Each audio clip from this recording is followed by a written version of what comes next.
RP Kaduan Flash Report. From basher to supporter, matapos sabihin noon na maangas si PNP Chief Nicolas Torre, pabor na ngayon si Senador Jinggoy Estrada sa mga inilatag nitong reforma sa PNP. Ang detalye sa agenda report ni Hannah T. Kumambyo na si Senator Jinggoy Estrada kay PNP Chief Nicolas Torre.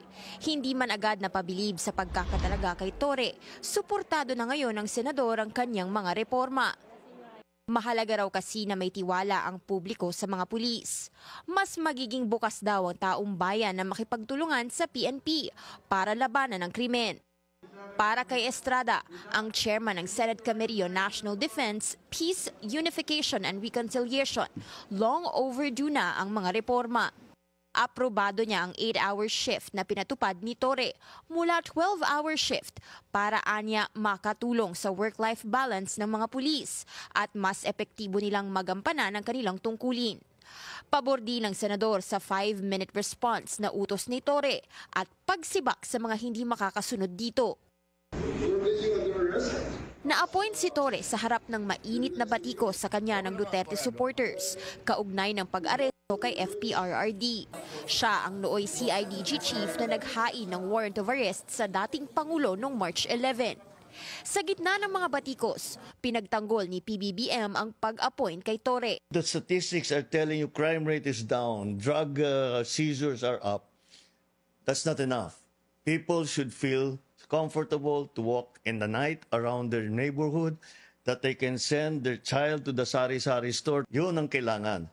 Ramdam daw ang agarang reforms sa pamumuno ni Torre. Si Nick Torre is effective at that. And so that's why we, in the end, we chose him for PNP chief. As a matter of fact, very soon after he assumed the position of chief PNP, we instigated already this new program of Cops on the Beat. And nararamdaman na kagad. Kung reward ba ito sa naging papel ni Torre sa pag-aresto kay FPRRD at pag-turnover sa kanya sa ICC, una na itong tinanggi ng Malacanang. Discretion daw ng Pangulo ang pagpili sa kanya at walang dapat ikabahala ang iba pang mga opisyal. Pero may bagong kontrobersya. Matapos mag-leave of absence si Davao City Police Chief Colonel Hansel Marantan dahil umano sa kanyang kalusugan. Kilalang malapit si Marantan kay Torre. Sabi ni outgoing Davao City Mayor at Vice Mayor-elect Baste Duterte, malabong bigyan siya ng free hand sa pagpili ng papalit kay Marantan dahil daw sa politika. Wala pang komento ang liderato ng PNP tungkol dito. Para sa agenda, Hannah T. Billionario News Channel. RP Kaduan Flash Report.